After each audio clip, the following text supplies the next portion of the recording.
Welcome to the 9th annual JMH Launchpad Pitch Competition, everyone. I'm going to be clapping alone, but I hope that you're all clapping on the other side of the camera with me. In the virtual room tonight, we have student founders, judges, donors, MRU staff and faculty, MRU and Launchpad alumni, friends and family, and valued community members. Thank you all so much for being here. Before we begin, I'd like to start off by doing a land acknowledgement, which I believe is deeply important even when we tune in remotely. I am personally located in the Kootenays in British Columbia, where I've been working and playing this winter. Making this land acknowledgement inspired me to do research of the Indigenous history of the place where I've been, and I encourage you all to do the same if you don't know the history of where you are. In the area that I am, the Ktunaxa people have been in this region along Kootenay Lake for more than 10,000 years. Where Mount Royal and Calgary are, where most of you are situated, is in the Treaty 7 territory, which is in the ancestral land of the Piikini, the Siksika, the Kaurna, the Stoney Nakoda, and the Tsuut'ina First Nations. This is the ancestral territory of the Blackfoot Confederacy and is home to Métis Region 3 of Southern Alberta. For those of you who have not had the pleasure of meeting, my name is Emily Knight, and I am the Entrepreneur Development Officer at the Institute for Innovation and Entrepreneurship. I'm also an alumni from the Mount Royal Entrepreneurship Program and a participant from the 2019 Launchpad Pitch Competition. So this event and this community is deeply close to my heart. This is the third year that I've had the pleasure of emceeing this event, and I'm especially excited to hold the role this year.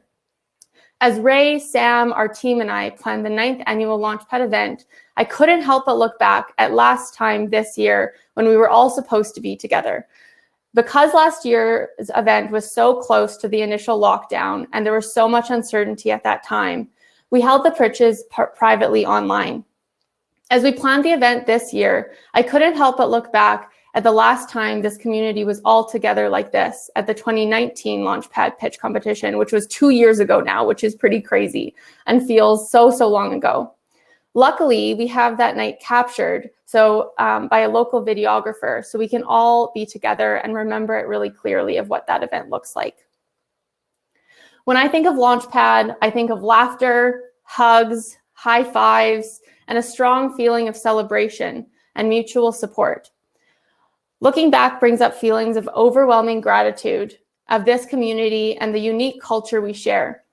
Our culture is marked by the freedom to explore curiosities, acceptance from our peers, and one's victories and failures, a sense of fun and friendship, and radical generosity with our time and resources. This culture of community, curiosity, friendship, and acceptance is what makes me so tremendously proud to be a Launchpad alumna and a member of the MRU innovation ecosystem. I never said that my emceeing wasn't going to be cheesy, y'all. So before I hand over the mic to Ray DePaul, the director of the Institute, in just 1 minute, I first want to say a couple of really special thank yous to the people here tonight that really made this event possible this year. This year, we gained a team member at the Institute. Sam Bagelfor joined our team as an entrepreneur development officer and brought with her just a wealth of knowledge from Calgary's startup ecosystem. She has really been the one leading the charge of this event and moving this event to a digital platform. So we're so grateful, Sam, for all the work that you've done.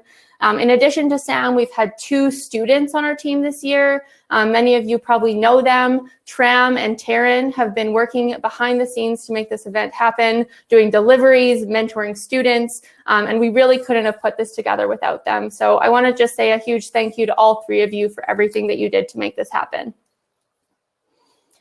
It is now my pleasure to introduce Ray DePaul, the director of the Institute. Over to you, Ray.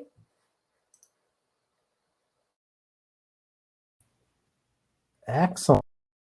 Thanks so much, Emily. Yeah, looking at that 29 videos sends a lot of feelings through me. The first one was I've gained 10 pounds since that video. The COVID-10 is what I call it. So welcome, everyone. This is so great to do this for the 9th time, which still blows my mind. And I expect everyone here's had a either a horrible year or an awful year. So take your pick. But I'd like to spend a few minutes just spotlighting students for a second. So they've missed out on one of the biggest joys of going to university, and that's leaving their parents' house. And they've also struggled with online learning, which is completely understandable. It does have its limitations. Most of them couldn't find a job last summer and couldn't find their typical part-time job during the school year. And that's not only a financial hit, but it means they're not getting that experience that all the employers expect on a resume when you graduate. Every student in this province has been faced with tuition hikes, and this summer's employment rates aren't going to be that good either. So suffice to say, it's been a really tough year for students. So this is why I'm particularly proud of this program, our donors, and this group of student founders. So each of these students has decided to take matters into their own hands by attempting to start a business. So sometimes we start businesses because we see this massive opportunity, and we've had lots of those in Launchpad. And you really just can't say no. It's just too big to not go after. But often we start them out of necessity. If there aren't any jobs out there, you got to create your own job. So I hope you look at these students as brave entrepreneurs who have chosen to take control of the future. And if you're a donor, please be proud that you're not only making a difference financially, but you're giving them that meaningful experience that will serve them well if they remain a founder or go on to join a company. So in the middle of all of this, the Institute itself has had a year full of change. So last summer, we said goodbye to Jen McDonald, who had been with us almost from the beginning. And this week, we'll say goodbye to Emily Knight, who you just heard from. And she's been a key part of this program for over 4 years. Emily and Jen unquestionably brought tremendous expertise and energy to the program, energy I can't bring. But they've also brought a passion to have an impact, one person at a time, which has become our hallmark. It's quite amazing what happens when you take time to get to know the student. Our philosophy is to play the long game with students. In the long run, the work ethic and empathy that Jen and Emily have modeled will have a much greater impact on these students than the tools they happen to learn from them. So I know I'm not the same person I was before I had the joy of working with them, and I'm sure there are hundreds of students and alumni that feel the same way. So I just want to say a huge personal thank you to Jen McDonald and Emily Knight, and wish Emily an amazing adventure in Toronto as she heads out east. If this were live, trust me, you'd hear an avalanche of applause because these two individuals are well loved in our community. Now, before you feel too bad for me, as Emily mentioned, I am very fortunate that I was able to get Sam Begelfor and her massive lists of talents to join us last fall. So we've had a great year with some good overlap with Emily. So, we look forward to continuing to build this little startup that we call the Institute for Innovation and Entrepreneurship. I'm not sure we're a startup if we're 9 years old, but that's the way we feel. So donors, this whole Launchpad program wouldn't exist if it wasn't for JMH. And the generosity and enthusiasm that comes from them is mind-boggling, frankly. JMH, if you don't know who they are, is a regional accounting firm with offices in Calgary, Brooks, and Medicine Hat. We met 9 years ago, and I'm so proud and thankful for what we've built together. Their commitment of $550,000 over 10 years to create this program is remarkable. They're hitting way above their weight class when it comes to community impact. And frankly, it's allowed us to do the same. And I consider Jerry, Jeff, and Terry from JMH both partners and friends. And I can't thank them enough for giving our young entrepreneurs such a wonderful gift when they need it most. Tonight, we'll be awarding a total of $40,000 in cash from JMH to deserving students. We welcome back LaBarge Weinstein as a 5-time donor. We really should have a pin or something, but that sounds like a lot of work. Anyone that has started a company knows how valuable it is to have an excellent lawyer on your team. And LaBarge Weinstein is one of the top firms specializing in startups. in all of Canada. One lucky winner tonight will receive pro bono legal services valued at least $15,000. We are thrilled to have Kyle Lavender join us today from Labarge. We're also thankful to have Aislinn Grant from Grant Designs back once again to offer her amazing skills and creativity to support one of our startups with branding and design services. I'll be saying a little more about Aislinn in a minute, so I'll leave it at that for now. Absolutely everything we do is funded by donors. Our programming, our mentorship, our salaries, and our student awards. So the Institute would not exist if it wasn't for the long-term vision and commitment of our foundational donors, the RBC Foundation, as well as David and Leslie Bissett. What I love about RBC is that they support experiments. This year they jumped at the chance, to fund a new program that we put forth. It was called Innovation Sprints. We wanted to find a way to give a transformational experience to students who didn't happen to have a business idea, which frankly is most students. So we took 40 students, we partnered with them with 10 small businesses and had the students go through an innovation process with them.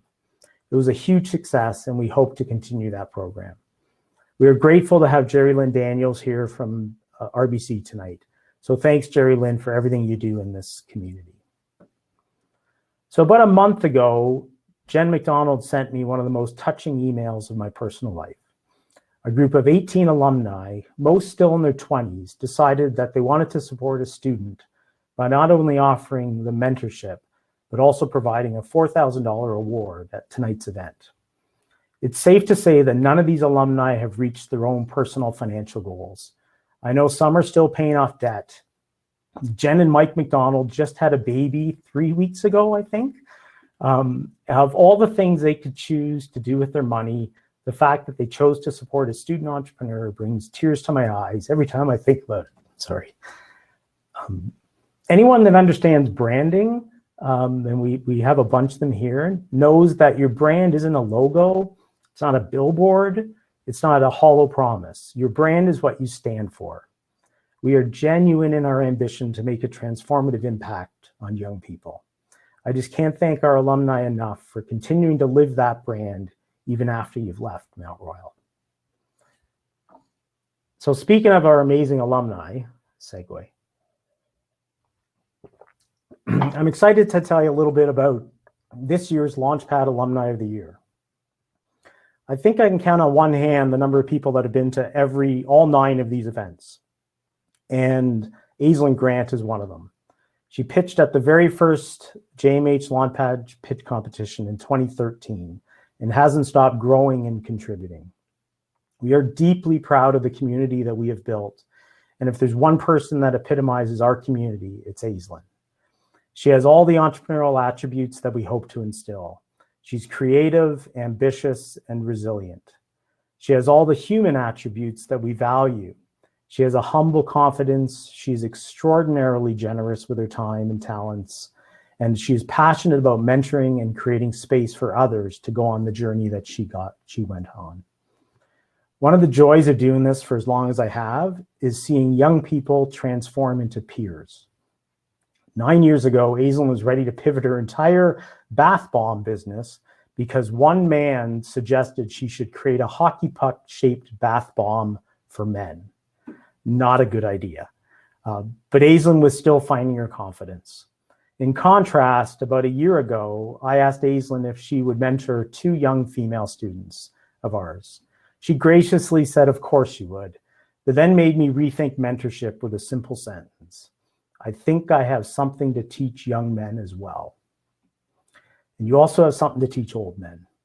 So I'm proud to present the 2021 Launchpad Alumni of the Year Award to the very accomplished, very generous, and very wise Aislinn Grant. Let's see if we can figure out how to get Aislinn on the stage.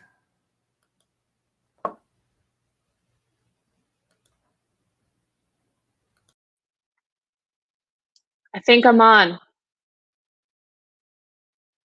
Gonna need a second to recover from that, Ray. I'm hoping you can all hear me at this moment.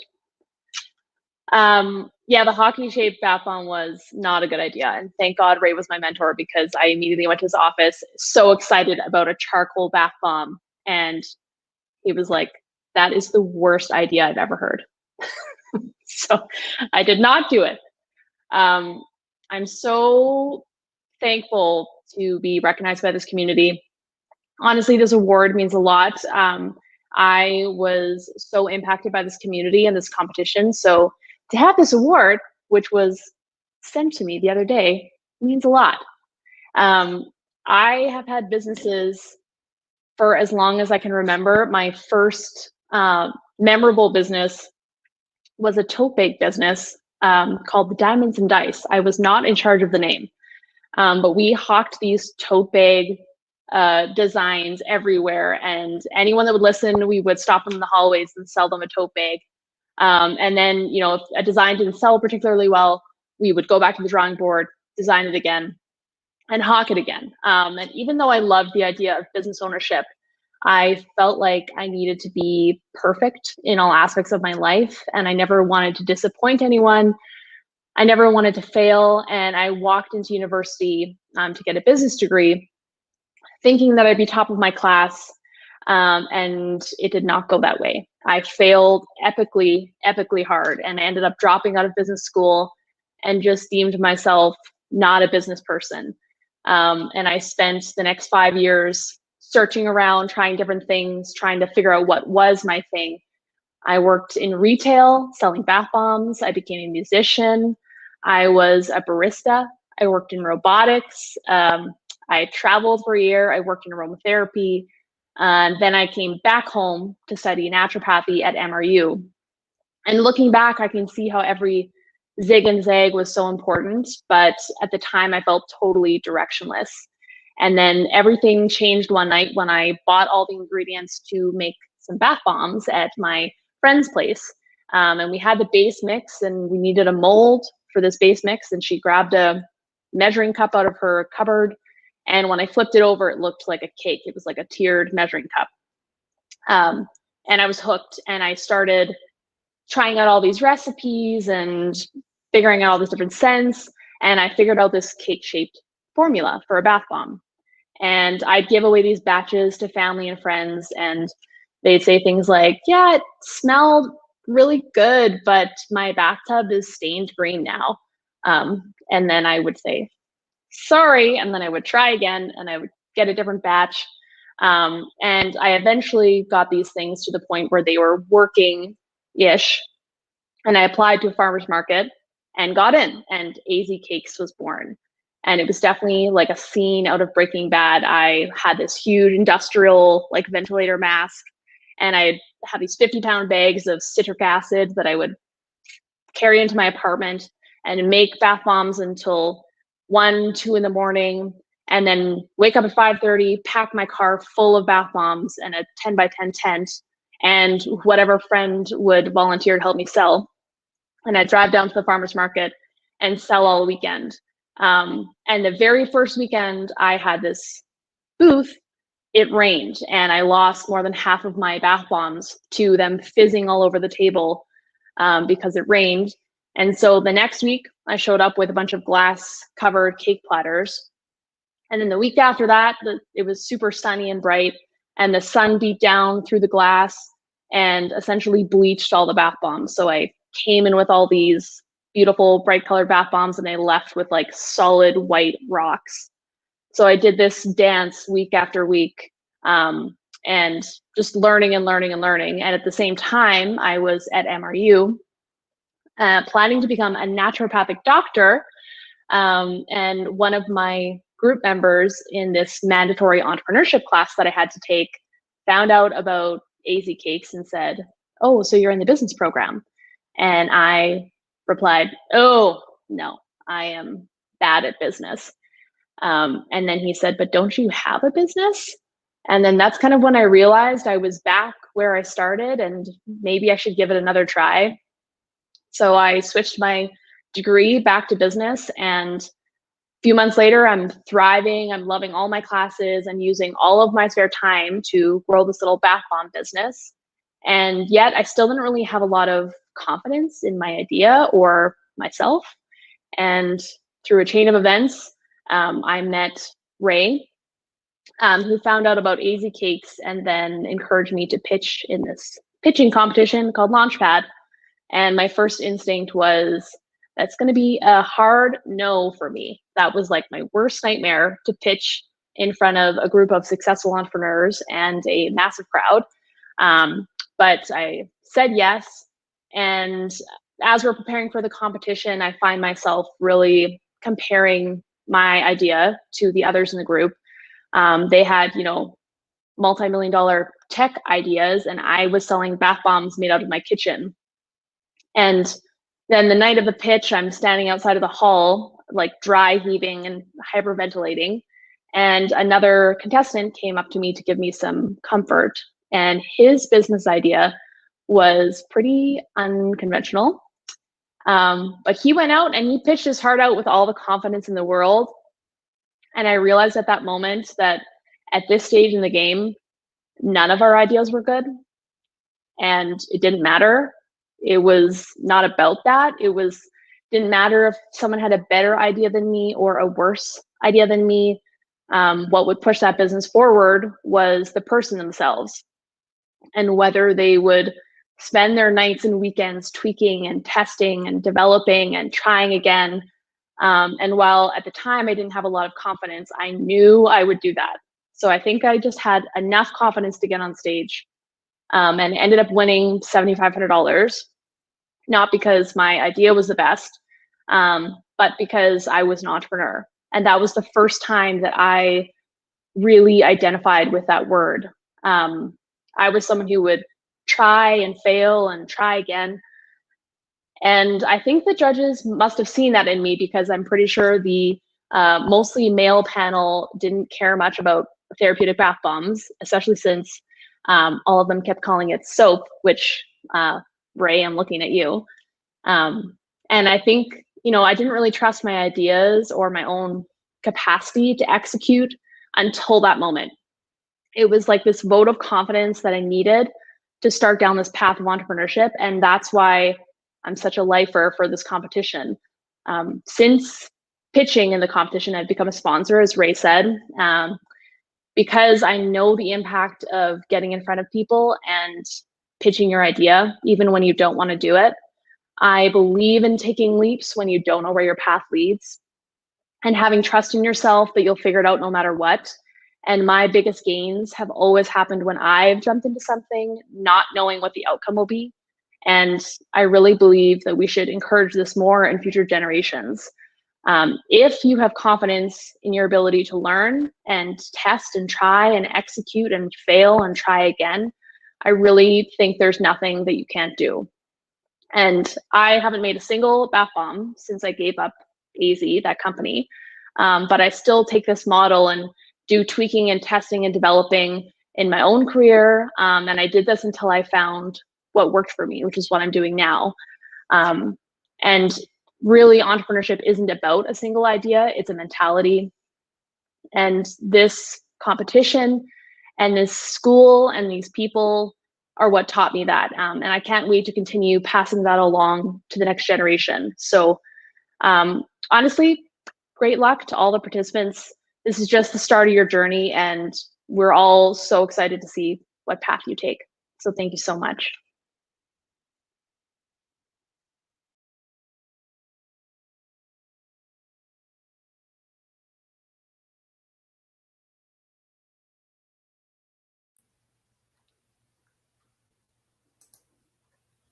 Thank you so much, Aislinn. My mic was off there for a second, but we caught it.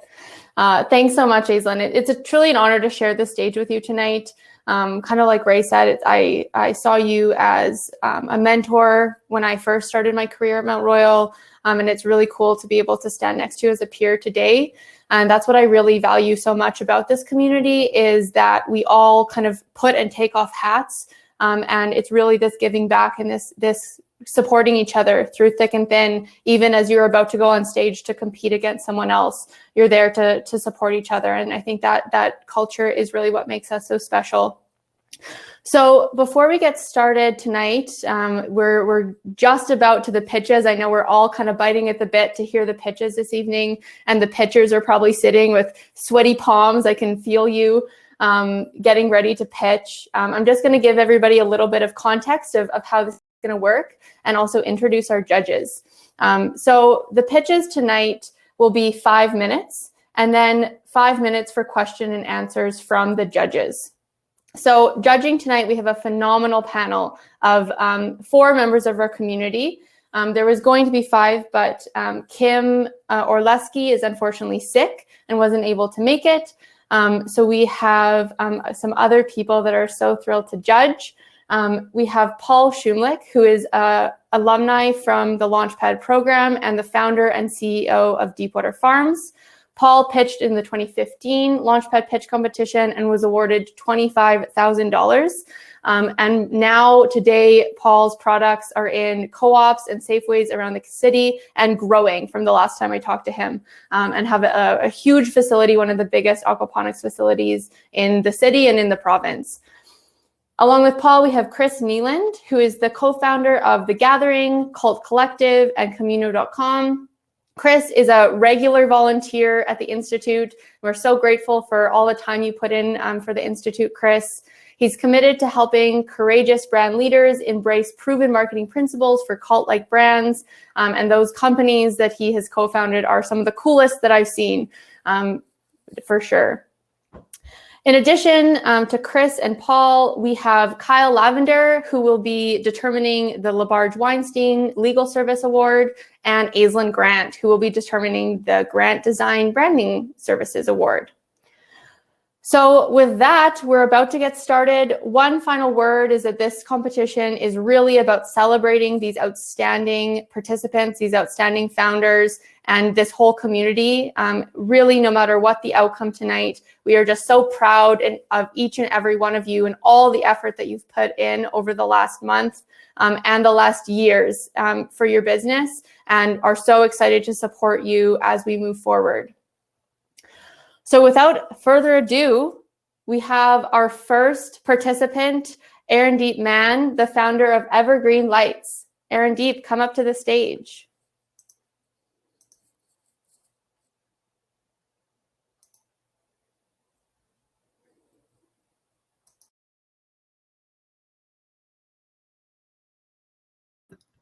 Alrighty, there we go.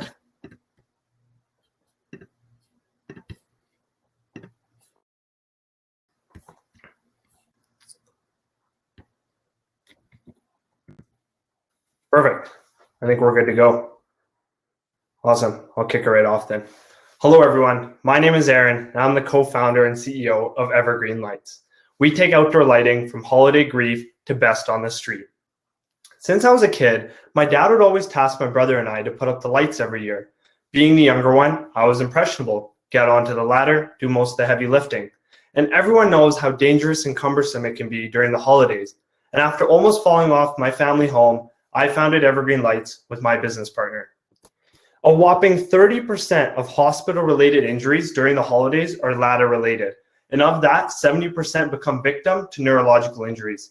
Not to mention the fear of fully extended ladders, the peaks of the second story, those winter icy conditions, and dealing with those brittle plastic clips. And who really wants to be that family with their lights up all year round?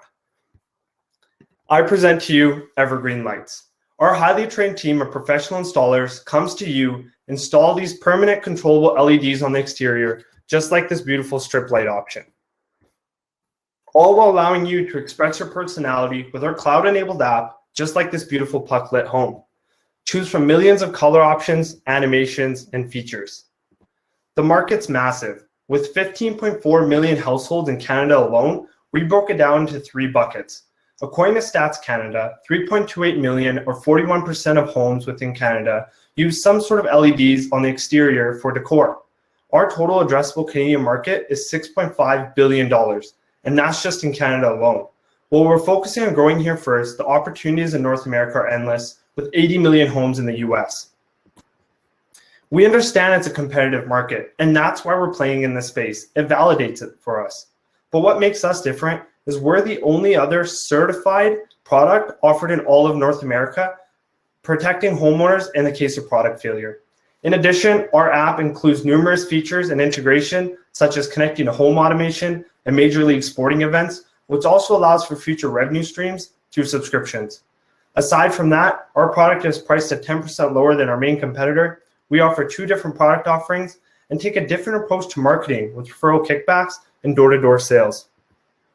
In our first year, we will focus primarily direct to consumer, while laying the foundation for year 2 when we plan to further a distribution of our product across Canada, of which we've already began conversations with 5 interested distributors in different regions.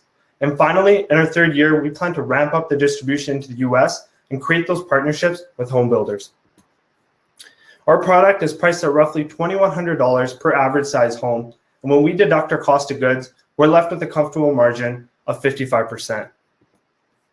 Throughout our 3-year trend, we forecast to be doubling our revenues year over year with a targeted growth of $1.1 million in revenue with a profit of over $500,000.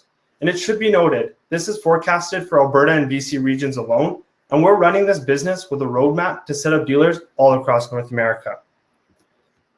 To date, we've had 60 signups leading to potential revenue of $126,000. Of those, 10 have already put down deposits, leading to $21,000 in scheduled installations. However, it should be noted, we've spent $0 on marketing or advertising to date, yet we managed to get these numbers in a span of 9 days. We started our journey with our demo install in Kamloops, BC. We spent hours on end researching, validating, and understanding how our product can be certified for North American use. Throughout the months, we've hired a full development team, sourced our suppliers, and began process certification with Canadian Standard Association. In addition, in Q1 of this year, I went door to door. I wanted to validate, is there a true market for my business and are consumers getting what they truly want? Looking forward, we plan to administer quotes this quarter, picking up installations in Q3, and then finalizing a strategy for distribution in the last. I'm a 4th-year supply chain student that's been working in the industry over the past year, and I have experience sourcing from China with over $50,000 in sales. My co-founder Raj is an IT specialist and a franchisee business owner, and we both have a deep admiration and longing in this industry. And we're fortunate enough to have some of the best advisors in the industry, which is really going to take our team and understanding to the next level. In addition to our advisors, we believe we're the perfect team to execute on this opportunity. And with that, we'd like to request the help of JMH & Co. to use that funding towards a heavy initial and certification cost of a cumulative $58,000. We'd like to ask for the help of LaBarge Weinstein to create all the necessary contractual agreements to aid in our expansion and make our clients feel safer. This includes customized purchase order agreements, payment contracts, risk disclosures, and more. This is pivotal as we're building something novel in the sense that regulations are just starting to tighten up. So this will greatly help offset that risk. And finally, we'd like to ask for the help of Grant Design & Co. to create a more unified brand. We understand how crucial brand image is and how it can differentiate us in the industry, but at the end of the day, we're just builders and innovators, and that's where we need your help. Thank you.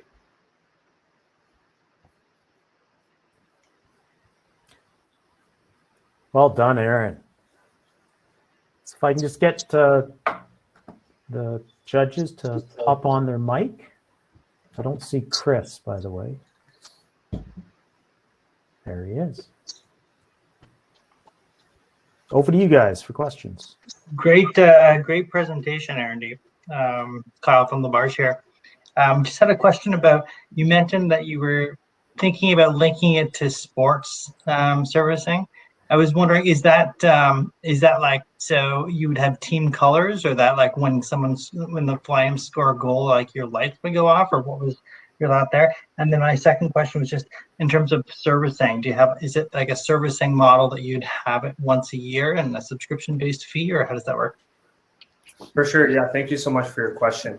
So how it would work for the sporting events and the app integration. So currently we're getting our app developed. It's in the final stages, should be pretty ready to go in a couple weeks here. And we're building API keys in the back end to allow for integration to major league sporting events. So you have your NFL, NBA, NHL.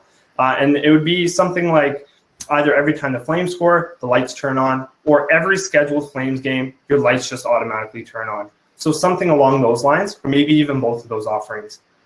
And then your second question Could you repeat that if you don't mind me asking? It was just the pricing model, if it's a subscription-based fee and if there's additional servicing, because I expect there's some annual maintenance required of some kind.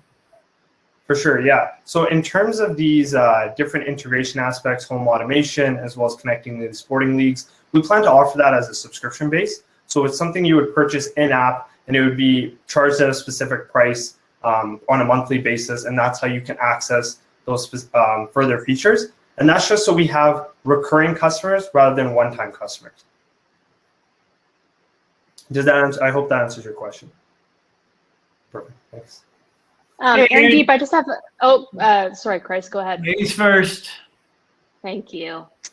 I wanted to know about, just as far as your model right now, it seems targeted, at least in Canada, towards holidays. What's your plan to market this for use outside of holidays? Yeah, great question. Thank you for asking. So that's a great part of Evergreen. As you can see from these lights, we're not just targeting individuals who set up Christmas lights every year. I know a lot of individuals don't celebrate Christmas and maybe don't put up lights, but this helps bridge that gap. So those who maybe don't celebrate that can use it throughout the year, whether it's for their cultural events, Valentine's Day, or even personal events. And I know a lot of people love sports, so that's where we're trying to tap into as well. So to answer your question, it's not primarily focused just with individuals who celebrate Christmas, but far beyond that. And do you have any plans to branch into like corporate level lighting as far as exteriors? Yeah, great question. So as I mentioned in the go-to-market, we definitely want to focus on the commercial and residential aspect.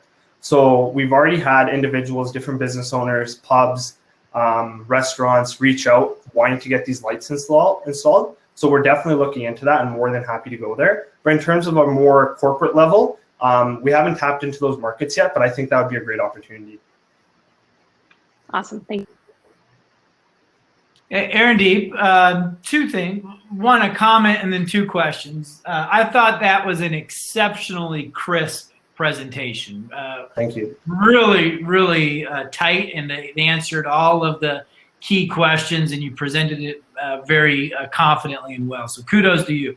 The two things I'm unclear about, I mean, it's a very margin-rich business, as you've indicated, sort of the install versus maybe your sales force and the cost of goods.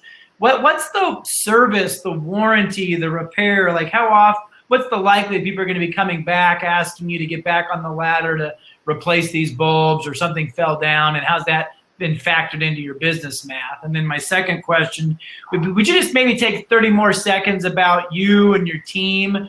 I don't really understand the why you've decided this is what you want to do with your lives. What about exterior lighting that you're passionate about, and what makes us, what makes you uniquely qualified to pull this off? For sure. Thank you so much for the question. So maybe I can touch on the warranty aspect first. So we actually, funny enough, I'll sort of tie it in both. My business partner is actually my brother, Raj. So we actually had these lights installed, same concept, on our house for the past 4 years. We installed them because we were sick and tired of putting up lights every year, but we never thought of it as a business. Why? Couldn't tell you. Maybe it was time, laziness, whatever the case is.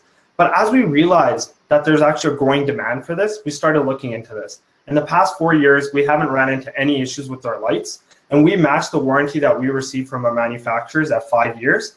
And the lifespan of the lights are actually 50,000 hours, which is more than a decade.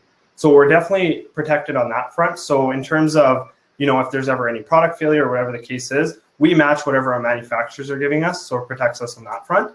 And I'll just cycle back to the slide here with my team and maybe touch on that a little bit. So again, like mentioned, Raj is my brother as well. So he's an IT analyst, he's the technical guy. When we put up these lights, he was doing all the research on the back end, understanding how these products are installed, how does it work. And then me being on the business front, on the logistical aspect of sourcing our supplies and seeing how is this product certified? Do we need certification? Because there's a lot of competitors on the market that aren't certified. And frankly speaking, they do not protect you, and your home insurance does not back you on that. Our network or advisory board was chosen on the fact of our network. So I met Steve back when I was doing an internship. He's actually a former university student who started out many companies. and he has a lot of networks in the home building space, which has helped us sort of validate and see if there's a demand. And Corey, he's our main guy. So he's helped set up all our suppliers. As you can see, he's had over $10 million in lighting sales.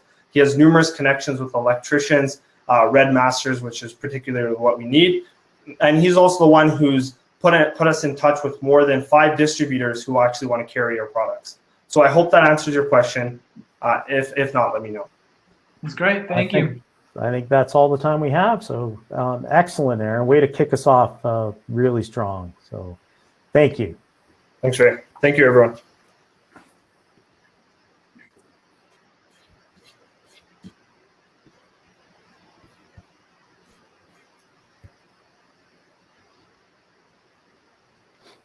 I think Emily pops in. There she.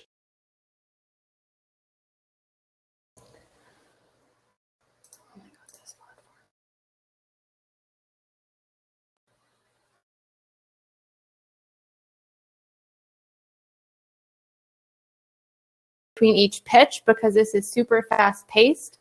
I have a little intermission plan for you all. So for those of you who have been to lots of Institute events or have been a judge volunteer or a speaker volunteer, this one is for you. If you haven't done that, I'm going to give you some context so you're in on the joke, you're in on the throwback. So between the years of 2016 and 2019, Jen McDonald, who Ray mentioned, and I hosted an in-class pitch tournament called the Venture Design Studio. Each semester, the top 7 teams from the Intro to Entrepreneurship class, probably that same class that Aislinn mentioned, took part in a pitch tournament where they pitched in front of 100 of their peers a really early business idea. Because this class was something that every single MRU entrepreneurship student had to take, I really do think that this class is kind of where the culture that I mentioned earlier really started to take shape. And this is a little bit of an homage to that culture. So this culture that I mentioned earlier of curiosity, determination, friendship, and acceptance can be summed up by no one better than the Institute's dear friend, Casey Neistat. Casey dropped out of high school in the 10th grade, and at age 15, he didn't ever return to school or graduate. He later ended up having a son, living in a trailer park, until he made the leap to move to New York City. Casey started posting daily vlogs on YouTube in 2015 and gained 7 million YouTube subscribers. CNN bought Casey's company, Beam, for an undisclosed amount of money, and in 2016, Casey was named GQ Man of the Year. His motto for his success was that we all hit the same upload button. YouTube allowed him to show up and put in the work to make his dreams happen, despite having an unconventional path to get there. At each and every one of the Venture Design Studio events that I mentioned, Jen and I would invite Casey to share some words of wisdom with the students, audience, and judges.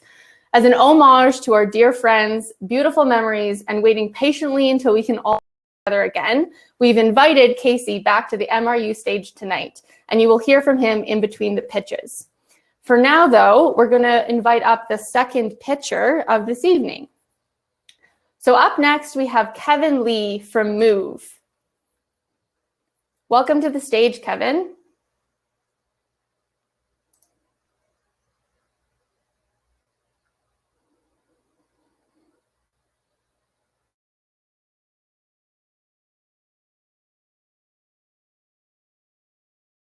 Right, there we are.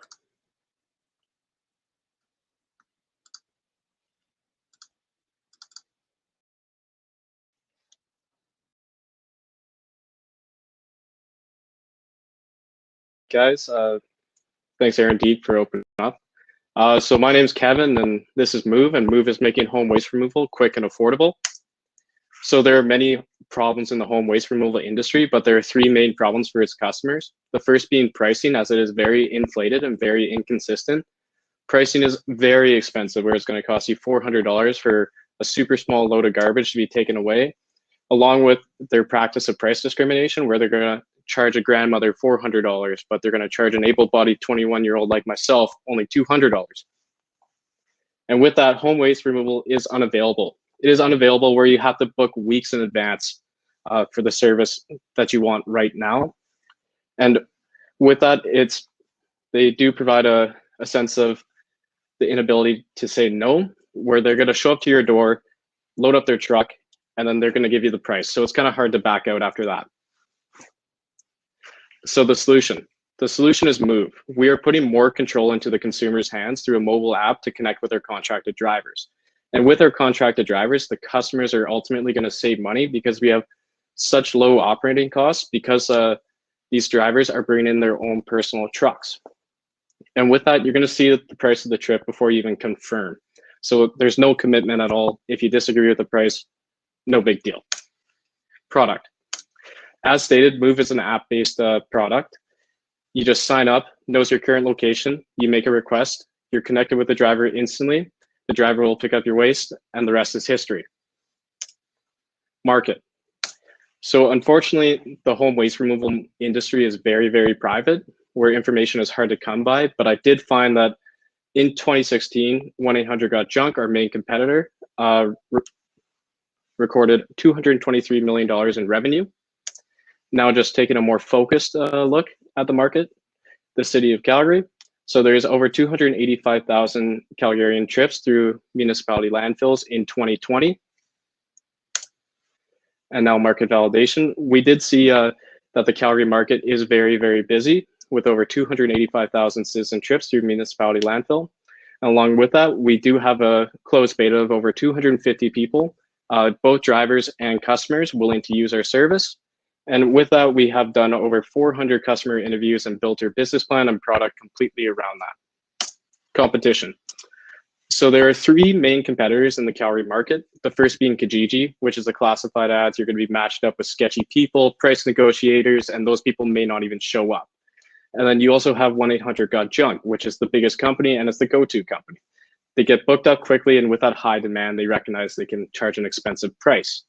And then you have 310 Dump, which is a very inconvenient service where they drop off a massive waste bin on your front lawn and you don't even need that much room. And then you have Move in the top right corner, where we're always available through our surplus of contracted drivers, and we're always going to be affordable through our low margins.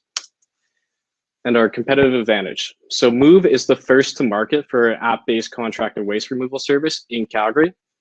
You have an aspect of messaging where you're going to be connected with your mover the whole way through. You can say, hey, I'm not home. You can open up the gate, go around back. The pile of junk is sitting right there. You can take it away. You have an aspect of transparency where you're going to see the fee of the trip before confirming. Nobody's going to show up to your door, load up their truck and say, hey, that's going to be $400. You're going to see it before.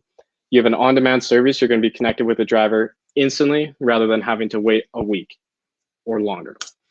So our business model. When you see our business, think of Uber. Everything is variable until the very end of the trip. You make the request and you will only be charged for the time and distance traveled. Once the trip is complete, you'll be charged the dumping fee. And then after all that, Move will take a percentage of the driver's earnings from the trip.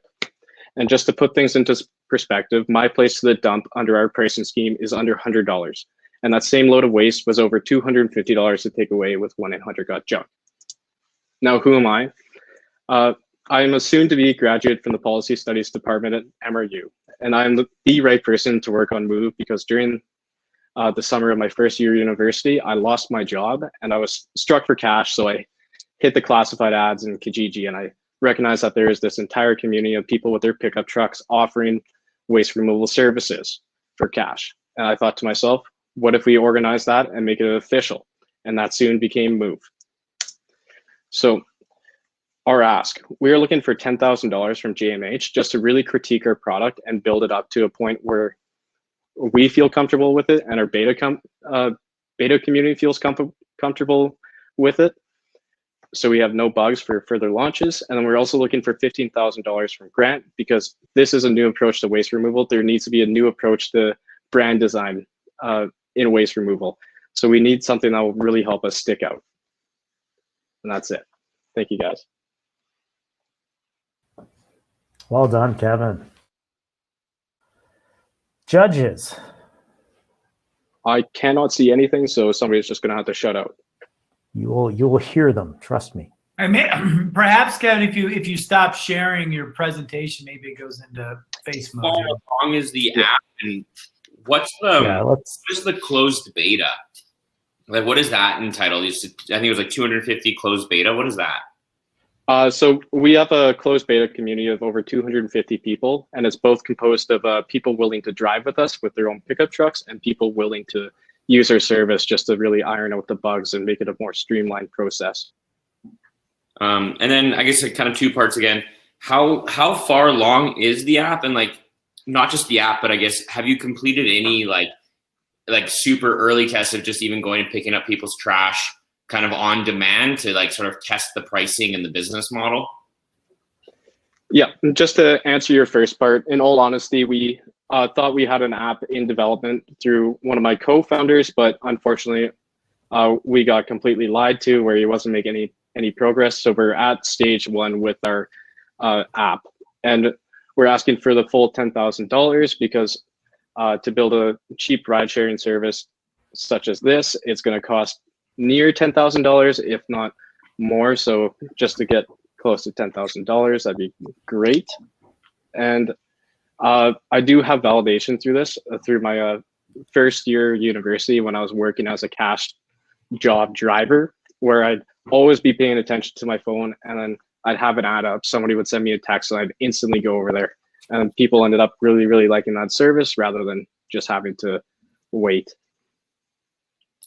Awesome, thank you, Kevin. I really think you have a strong understanding of the deficiencies of the competitive offerings. I like the white space that you have found that could exploit their flaws.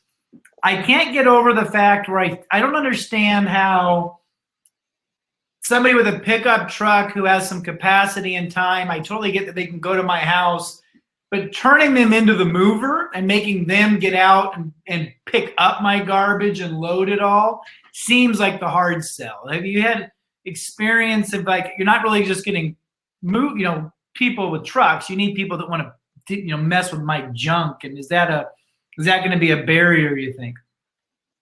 With our closed beta, it proved not to be an issue because people are really, really excited that they could be making quite a bit of money per hour just using their pickup truck. Like just based off of our pricing platform, from my house to the dump, the driver would have made like just over $40 for a trip that takes 30 minutes. So it's a very attractive incentive to drive with us just based on the financial side. Kevin, just a question on the pricing, because a lot of these moving or junk removal companies are usually priced based on weight, I think. And so how do you plan on pricing that in advance, or do you adjust it after based on a final weight, or how does that work? Yeah, so we adjust it after. The driver is going to go through the landfill, dump off all the stuff, get weighed, and then the driver is going to send an invoice with the variable cost structure and how much it costed to get to the dump, and it's going to be the fixed fee, the dumping fee, that'll be charged on top of all the variable prices. Okay, so the cost at the very end. The cost is like the service fee you charge above whatever the municipal rate is.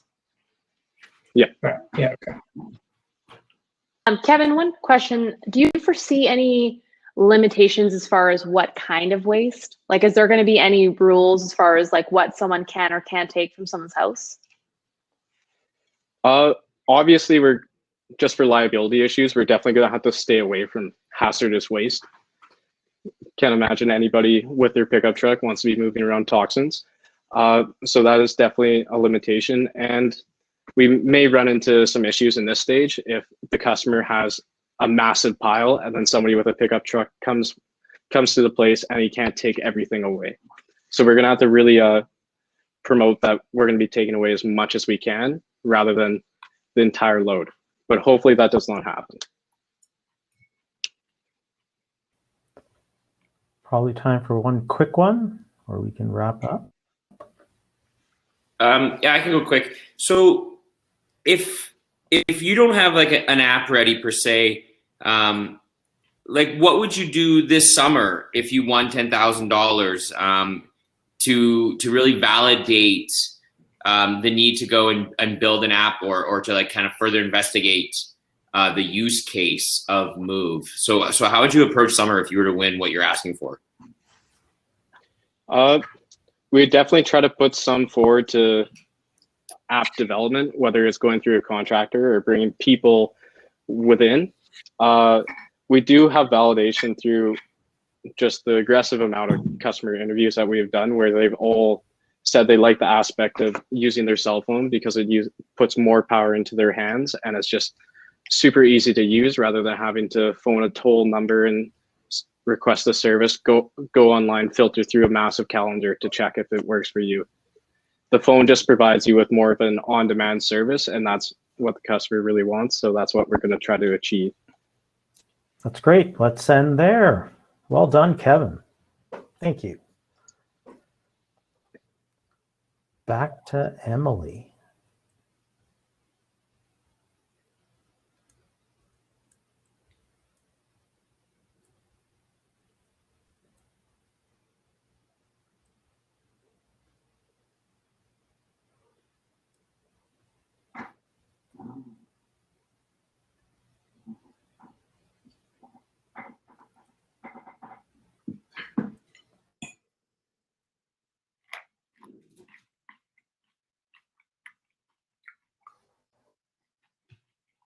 So, Casey, what is your advice on taking risks?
Thank you, Casey, for that awesome advice. The right time is always right now, and these students have really shown that in the last year, starting businesses during a pandemic. Judges, I still see a couple of you taking notes. Are you okay if I bring up the next people? Got some thumbs up? Okay. So next up, we have Swim by M, founded by Emily Robitaille and Connor Pupp. You guys can come up to stage.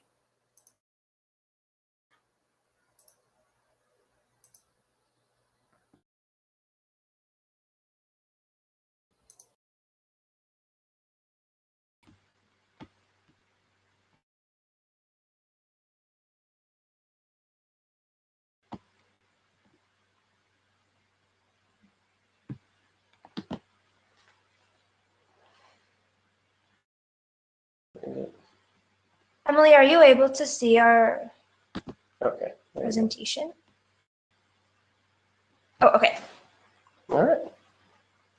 So hi, everyone. I'm Emily Robitaille, and this is Connor Pupp, and our business is Swim by M, a socially conscious swimwear brand. What I've noticed is the majority of clothing brands cater their designs to fit one body type, the hourglass figure. Only 8% of women today identify with this set of proportions, and this body type is most commonly seen in Caucasian females. As female athletes become more prevalent and all ethnicities become more valued, the average female body type is changing drastically, yet base pattern blocks that were originally created in 1939 have yet to change. This lack of ability to fit into products creates mental struggles such as body dysmorphia and showcases the wrong message about what the world constitutes as beautiful. The swimwear industry is one that is especially hard to find the right fit in, as almost all females dread the bikini shopping experience. So we started Swim by M. In the last few years, Brands have been scrambling to change their image to cater to the body positivity movement. However, we have established this as a core value of the brand from the very beginning, giving us a big advantage. What sets us apart is our unique style and garment patterns I developed, allowing for a different fit than what is normally found in stores. We also use unconventional materials that are softer with a higher level of stretch, allowing to fit a wide range of body types. The photos you just saw and will be seeing on the next slide are of our customers in our products. So currently, we use discount and dead stock fabric to hand make our made-to-order bikinis. This provides exclusive availability and allows us to stay sustainable throughout the entire manufacturing process. Each bikini costs about $25 to make, which includes labor, and a full bikini set starts at $68, which is providing us a markup of 172%. We also understand that our model and prices will change as we scale. So across Canada and the US, we have identified a potential audience reach of 48.3 million females in our target market of 15 to 34-year-olds. Within this audience, we are specifically targeting those who are active on social media, like staying up to date with trends, and love living an Instagrammable lifestyle. This is a great market who spends an average of $2,000 a year on clothing.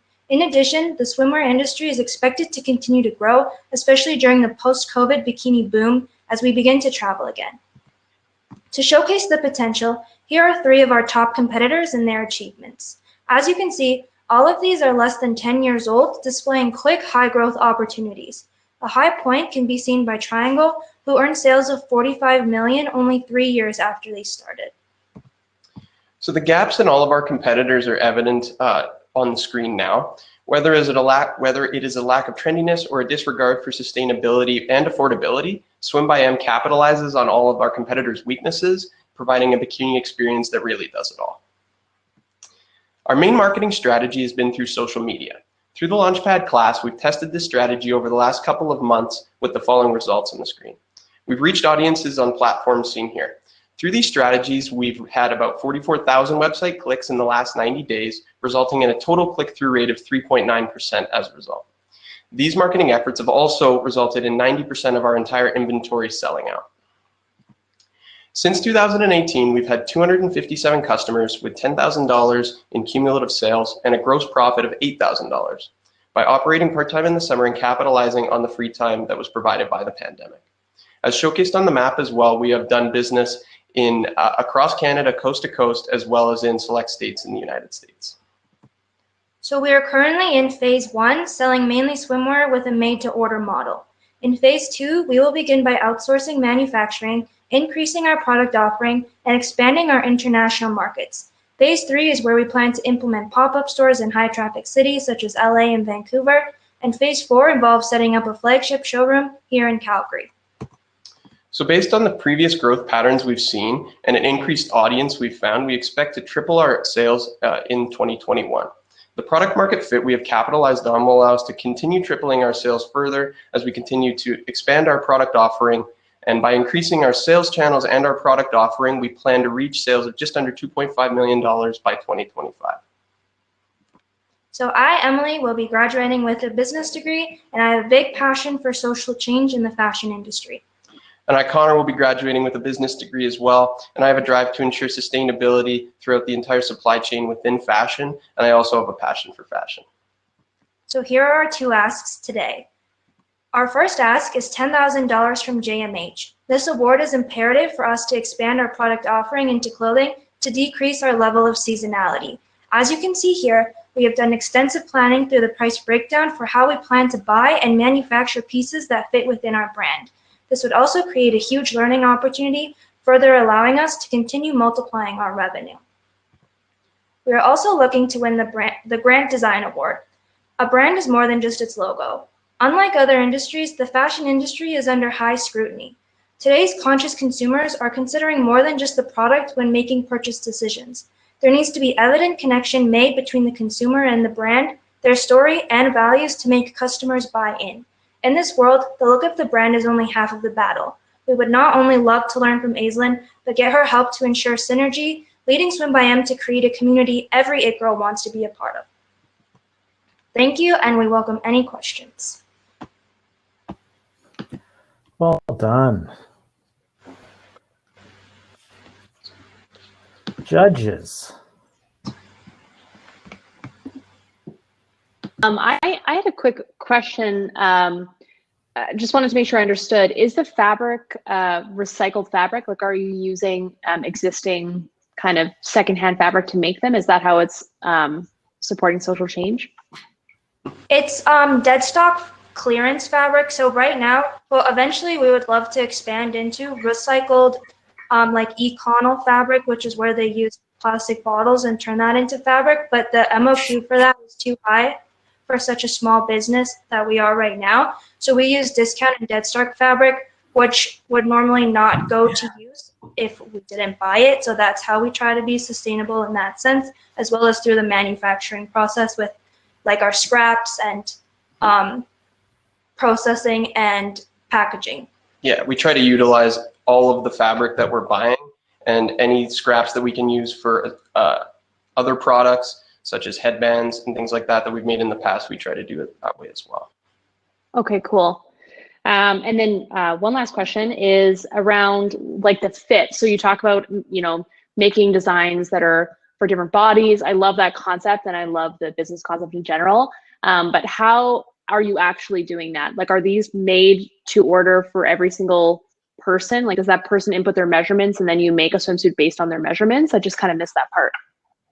We have a sizing system from extra small to extra large, and kind of an estimate of cup sizes to fit each size range. And so ultimately customers just pick that size. But what's different is the cut and the material. Like, for example, I've never been able to find a bikini that I've liked the fit in when shopping in stores. So when I made one myself, like, it was able to hit the right places wherever I wanted and have the right amount of stretch, making me feel more comfortable. And I think just the whole kind of pattern base is what the customers really like. Yeah, them being made to order also allows us to make them with the customer in mind, with that specific person in mind. So it allows a bit more of a personalized fit rather than pulling something off the rack. I guess, yeah, and like recently we had somebody reach out who had a size that wasn't in our current size range, but we're testing with them now to ensure fit that works for them, and then hopefully we can expand that into our product range. Awesome, thanks. So one thing, I great presentation. That's awesome. I think you guys are doing great. I don't know what your competitors' prices are, but I don't know how much a bikini costs, but it sounds very affordable. So my question is just like, is your price too low? Is just a thought for you. The other thing I'm going to ask is, like, what's the lead time on an order? If everything's made to order, consumers want their stuff right away. What's the lead time? And then like that kind of can become a nightmare for like returns and everything like that. Plus you don't have like inventory. So with the lead time and everything like that, like how do you scale that production? Yeah, I'll take the first question. So the first question, at $68, it is on the lower end for pricing. And we've just been able to do that because the fabric that we're buying is so cheap, because it's discounted and dead stock. So it's usually discounted, and then it's usually discounted even further. Whereas, you know, the other brands, I believe the lowest price brand, which was Hoka Swimwear, costs about $70 for a full set. And the high end, even with that 437, which is a Canadian company, their a full set, I believe, at the low end costs about $170. But we've just been able to kind of have that pricing structure just based on how cheap it is for us to buy the fabric. What we classified what as affordable is any full set under $100. So that's kind of where we're trying to stay, but we have room to expand, which we can further show a slide of after. But in regards to your question about lead times, it takes about an hour to make one bikini. So it's not that long, but eventually as we scale, we know we will want to outsource our bikini manufacturing, which is where once we have more customers, we will be able to handle things better that way. But for right now, this is the system that is the most cost effective, and it's working for us right now. For one more. I got a comment, not so much a question. Listen, I really, really like what you guys have done. I personally am a little struggling between the social conscious part, the body type body image, championing women in a Dove Real Beauty kind of way, versus these ethically sourced, unconventional materials that you're using, versus your expertise when it comes to handmade, quality, fashion forward. These are going to be beautiful things. I think you got to help people better understand. They can't all be 30, 30, 30 or 33%. They got to be like, we're 60% this, we're 30% this, we're 10% this, and help me with that hierarchy, or else it gets the awesomeness of what could be any one of those three things gets lost. It gets diluted in the others. So tighten up that message, because it's amazing when you show that competitive slide, how no big brand has jumped into this space to solve this problem, but it's going to require masterful marketing and branding and clarity of message, I think, to do that well. Thank you, Chris. Okay, I think that's all the time we have. We're going to shift off to the next one. Thanks so much, Emily and Connor. Thank you. Thank you.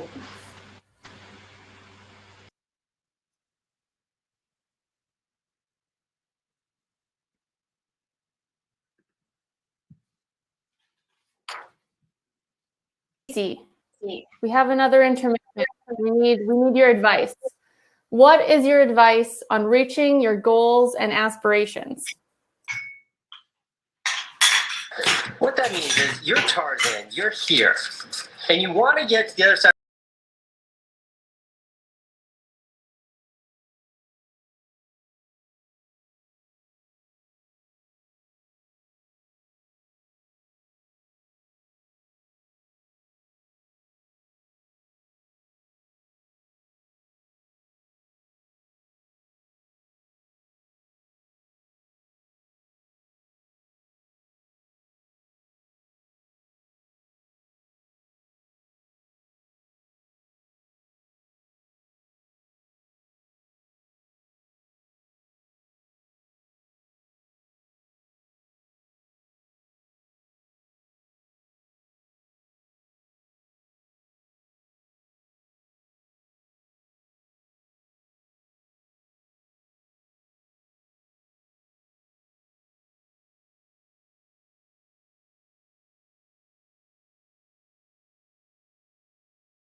Casey. So when I was putting this together, I kind of had this idea that maybe Casey could sum up our culture.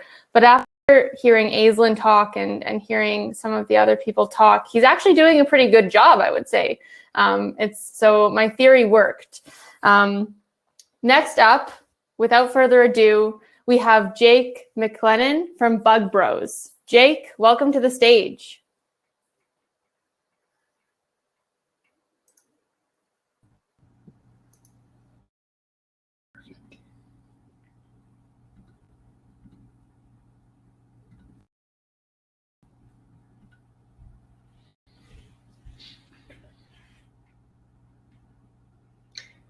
Just want to check, make sure the audio is working. Perfect. What are some of the first words that come to mind when you see this picture? Annoying, gross, itchy. The first two words that come to my mind when I see the picture is mosquitoes are the world's most deadly animals, and they also are a huge transmitter of diseases. Mosquitoes kill 1 million people per year, and 6,000 Canadians have been infected in recent years due to the West Nile virus. They also transmit the dengue fever and the Zika virus. This is a picture from one of the best days of my life, my wedding. I want you to think back to the picture you just saw and think about thousands of those flying around your head while you're sitting here at this wedding. How would that feel? It'd be pretty terrible, let me tell you. Obviously, this is a problem. I have the solution. My company, Bug Bros, is the solution. Hi, my name is Jake. Our team is founded of both my brother and myself. We have years of experience in landscaping, experience in sales, and I've been a licensed pesticide exterminator for a year and have serviced over 1,200 homes here in Calgary. Unlike every other pest control company in North America, we only target 6 pests. mosquitoes, wasps, ticks, spiders, moths, and ants. We have two ways of generating revenue.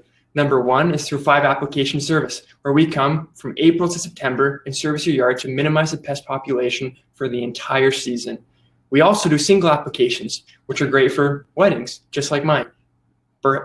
Birthdays, barbecues out in your yard. We come that morning, we spray, and then you have no pest problems for 28 days. As I said, there is some competition, but having worked previously for another company in the market, I have seen where these companies have lacked and things where we could improve. Two of the best things that my company offers is expertise and effectiveness. We use environmentally safe chemicals that are absolutely safe for you, your kids, and your pets. There is a huge market. In North America, there is a $9 billion pest market. Here in Alberta, there is a $32 million market, and we want a huge piece of that. Our go-to-market strategy is quite simple. Having recently started door-to-door sales, we have already had lots of success. We also hand out print signs and put yard signs up.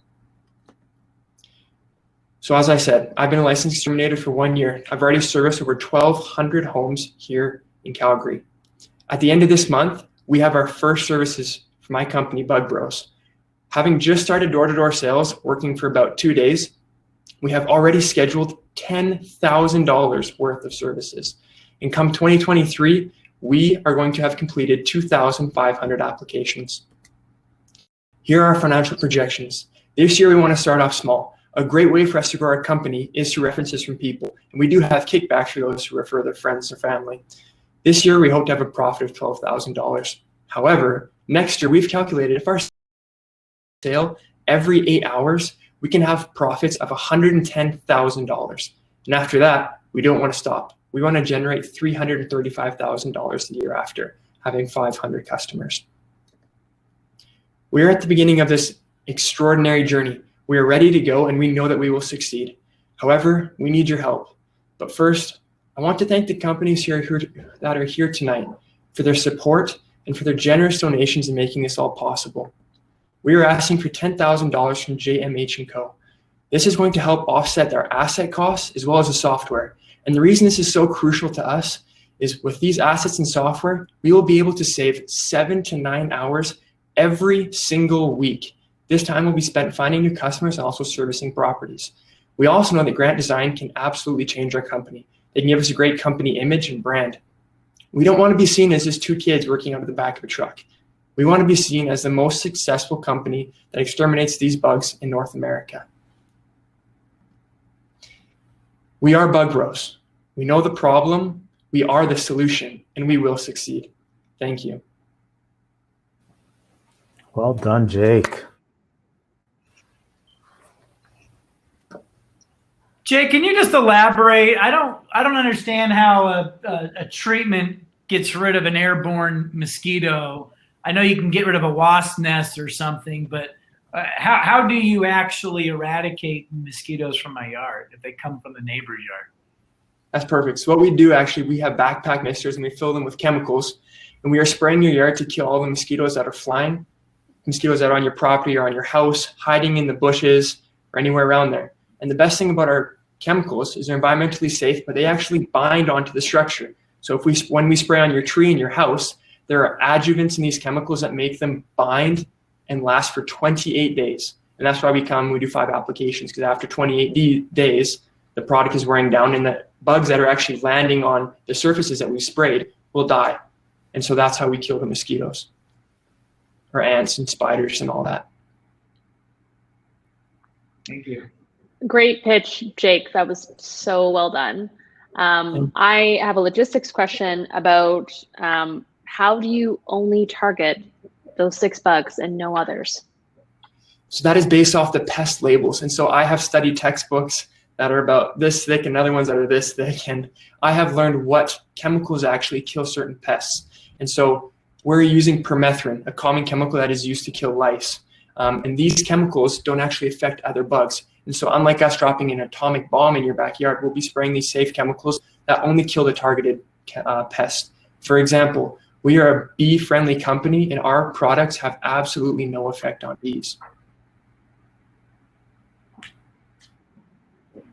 Thanks for your question. What made you focus on the 6 specific? Is it to try and simplify the business process of essentially applying one chemical across the board? And is it like subscription model is like your goal? So essentially you provide spray services throughout the summer and it's kind of a seasonal thing. Yes. So to answer your first question, it just left my mind here. Let me answer your second one first. I'm sorry. So yes, we actually sign up, and so we've placed it off the animal life cycles, these pest life cycles, so we can go back and treat them. And so every 5 months, it is most economically feasible for our customers to spray and to reduce the numbers. That way, they can enjoy their yard, and as soon as the bugs start coming back out, that's when we're coming back to spray. And sorry, can you repeat one more time your first question? You picked the 6 to focus on, and is it really there's some seasonality to your business if you're just spraying one versus dealing with other pest issues you may have? Yeah, and so the reason we chose these 6 pests is because they are the easiest. With the knowledge that I have and the expertise that I have, as I explained the competitive advantage, I know exactly how to exterminate these pests. I have experience spraying them, and I know what chemicals work effectively on them, having spraying other things. And doing a bunch of research and talking to the homeowners that I serviced, they said that their main problems and worries were these 6 bugs. And so here in Calgary, in Edmonton, in Red Deer, in BC, out in Invermere, and in the Shuswap Lake area, these are the main bugs that are affecting them, as well in Manitoba and Saskatchewan. The mosquitoes, the ticks, the wasps, and the ants and spiders are the real main focus.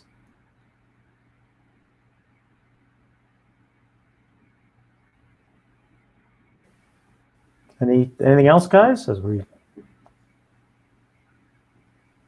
come to the end? Oh, Paul? Yeah. So yeah, great presentation, Jake. It seems like you've kind of been hitting the ground and hustling a bit here. So, how do you turn this? How do you turn this into not being just two guys in a truck going like year 2, year 3? Like how do you get this thing? How do you present that to people? What's kind of your growth plan and strategy for that? Thank you so much for that question. I was anticipating I was going to receive that question. So in Calgary alone, there are 489,000 homes. And so we are calculating that if we have 4 salesmen next year that are working 20 weeks, 8 hours a day, so 40-hour weeks, we will be able to reach 200 customers if they're making a sale every 8 hours. So right there alone, we'll be able to reach the numbers, and hitting those 200 homes isn't even 1% of the Calgary market. And so there's a huge opportunity for us here. And then for further on scaling, this is our plan for scaling. After 3 years, we're planning to open another location in Edmonton. By year 5, we want to have 3 additional locations, 1 in Red Deer and then 2 in BC. And then by 10 years, we're hoping to be nationwide. We want to have a place in Winnipeg, in Saskatchewan, 3 in Alberta, 2 in BC.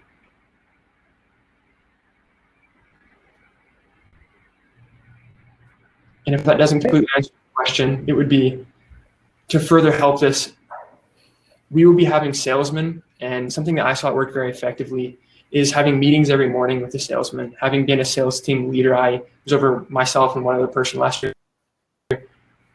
Every single day we talked about how many meetings we had that day and how many we're going to have tomorrow. I've also done this in South America for 2 years, and I saw great success in having these meetings in the morning and talking about what you're going to meet, and it really helps people actually achieve and do good. Excellent. That's time. Thanks so much, Jake. Really well done. Yeah, thank you, Jake. Emily, over to you for our last intermission.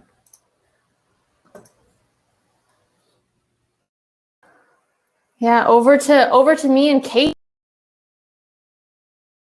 One last question for you. Do you think you learn more from success or from failure?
We have some experience with tough times this year, and it's so cool to see so many good things coming out of it for these students. So we have one final presentation, one final pitch this evening from Ben Pierman, who is the founder of Chinook Aero Sports. Welcome to the stage, Ben.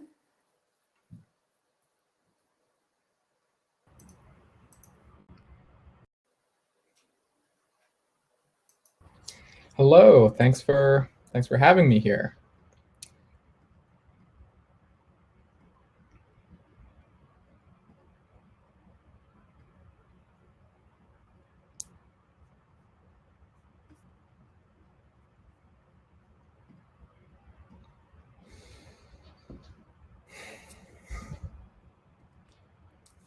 Hi, my name is Ben Pierman.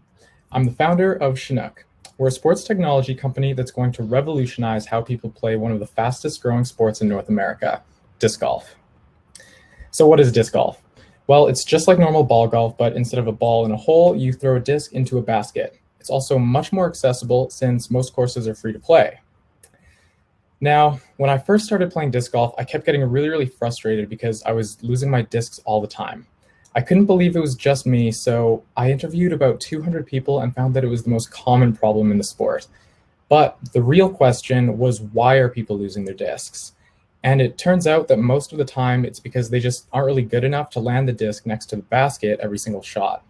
And that's what helped me understand that there's actually a second really big problem in disc golf, which is that players aren't actually happy with the training tools that they have available today. So traditional golf is filled with fancy training products, but disc golfers are just left to wonder why their shots aren't going to land in the basket.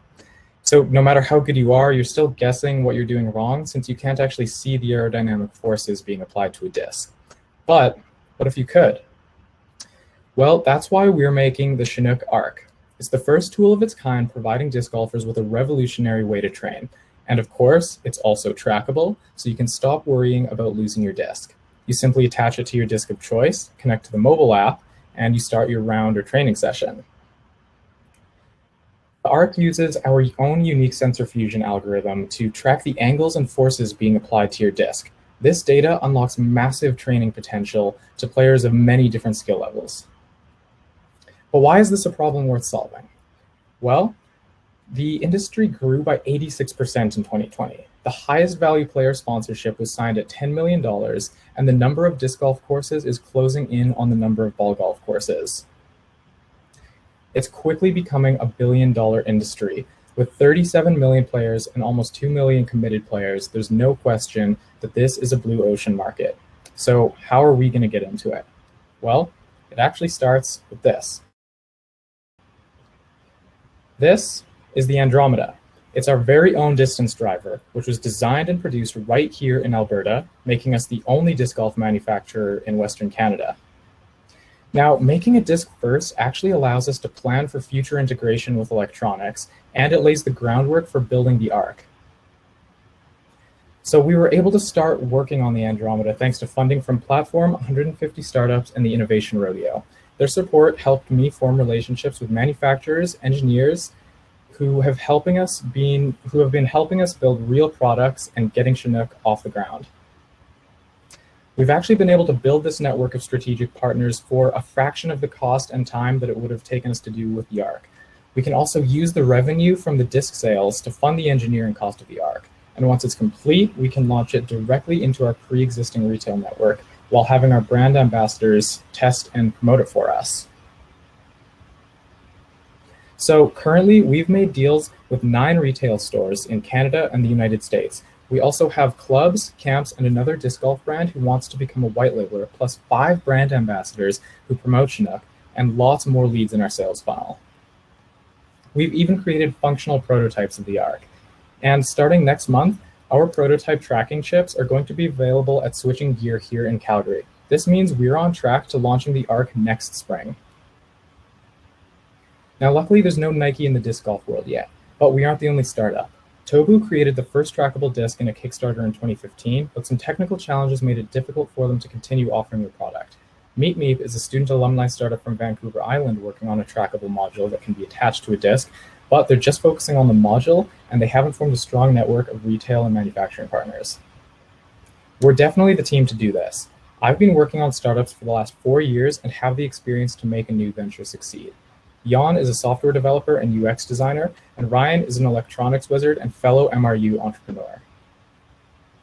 Our success is a factor of how many retail partners and disc molds we have. Based on our current traction, we should be in about 200 stores in our 4th year, which would equate to over $3 million in annual revenue. So I'm asking JMH for $10,000 cash to fund our first run of discs, which will be on the shelves this spring. I'm also asking Grant Design for $15,000 in-kind services to help with my core and product brand design, as well as help with hot stamp illustrations, which are actually really, really important because people are much more likely to buy discs if they have good art stamped on them. And finally, I'm asking LaBarge Weinstein for $15,000 in-kind services to help us with intellectual property, sales and supplier contracts, a shareholder agreement, and equity and venture capital financing. Thank you all so much for listening to my pitch. Please don't hesitate at all if you want to reach out to connect and learn more. Well done, Ben. Ben, can you? You kind of lost me with the Andromeda. And is that just to create some brand recognition? Like, how does that correlate with the actual tracker? Yeah. So you're right about the brand recognition. That's actually super, super important. And so you can think of the Andromeda as like almost sort of like a complex go-to-market strategy for the ARC. So so as I said, we're the only Western Canadian disc golf manufacturer, which has actually been really, really huge and has the market super excited about us, which has made it very, very easy to gain retailer trust, which has made it super easy to start forming this network of retailers and also athlete sponsors and get influencers and brand ambassadors. So we can use that traction to basically channel people or channel resources into building the ARC, which is going to be sort of like the core main product. But of course, it's also significantly more difficult to build than just a plastic disc. And could you take just maybe a minute? You didn't really share any potential financials. Like, what would the ARC be priced at? What's its margin? How many units would you imagine you could sell? Yeah, for sure. So I actually went to a forum to ask how much people would be willing to pay for this, and generally they were saying 75 to 100 Canadian dollars. Which was great because it only would cost us about $25 to make one.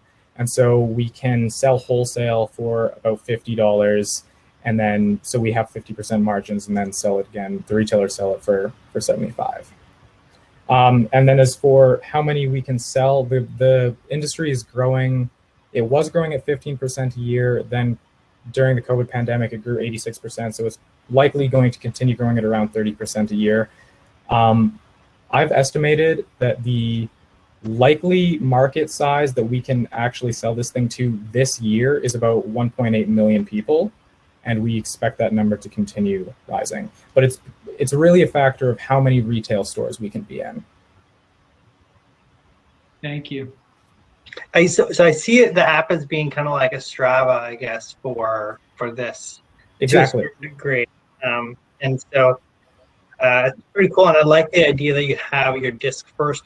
My question is just, does the attachment actually impact the disc at all? Like, do you have to have a special disc made by your company, Andromeda 2.0 or whatever, to fit it, or can you apply it to any disc? And is it going to be primarily e-commerce, or are you planning on going more retail, as you mentioned? Yeah, so it weighs under 10 grams, and a disc will typically weigh between 140 and 175 grams. We've also shaped the casing so that it's extremely aerodynamic, and just the aerodynamics, air flows over the top of a disc really fast, but it doesn't really flow underneath, and that's where it would be attached. So it actually doesn't impact the flight very much. Of course, we are also planning to, since basically building these relationships with manufacturers has allowed us to plan for future like special discs where the electronics would literally be embedded in it. Those are going to cost more and sort of are further down the road. But yes, to answer, basically, yes, you can attach to any disc. And as far as e-commerce or to retailers, people are much more used to buying disc golf equipment from brick and mortar retail stores. So that's where we're going first.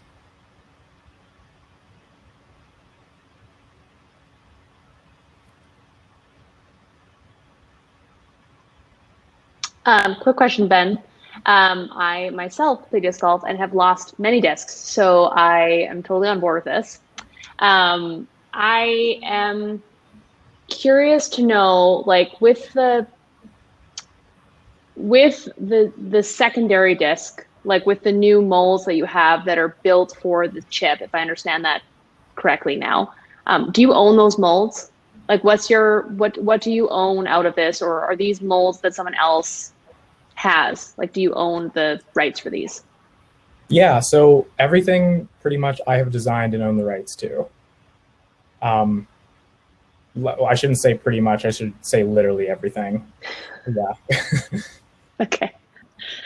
Great. I think I have another question, but I forget, so I'll think. You won't have time to think, Aislinn. I think that's it. Excellent. Well done, Ben. And so I'm going to meet the judges over in our private room, if you know what I mean. And feel free to take a quick body break before you do that, and I'll hand the rest. Really well done, everyone. That was amazing. You made us all really proud. So over to you, Emily.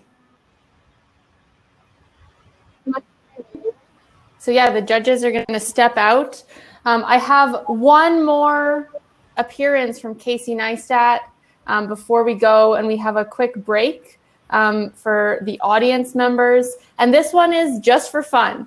I've watched this video probably 100 times, and Jen has probably watched it 100 times, maybe Wendelin and Douglas. You guys have probably also watched it 100 times. And it's still funny. So I thought I would play it for you guys because we all need some laughter these days.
Thank you, everyone. I cracked up again. It's without fail, it makes me crack up. I would like everyone to know as well, I did tweet Casey Neistat and ask him to make a personalized video for this event, and he did not tweet me back to my knowledge. However, I don't go on Twitter very often, so maybe he did. So if anybody wants to tweet Casey to come to Launchpad 2022, let's get on it, guys. So we're just going to take a quick bio break. We'll have until maybe 7:40, 7:35, 7:40. Go refresh your drink. I still have my glass of bubbly here. Maybe go to the bathroom, grab a snack. We'll be back at 7:35, 7:40. And we actually have 3 presentations from former Launchpad participants sharing where they are now. And then we'll be diving into some networking as the judges continue to deliberate. So meet us back here in about 5 or 10 minutes, and we'll get started with the Where Are They Nows.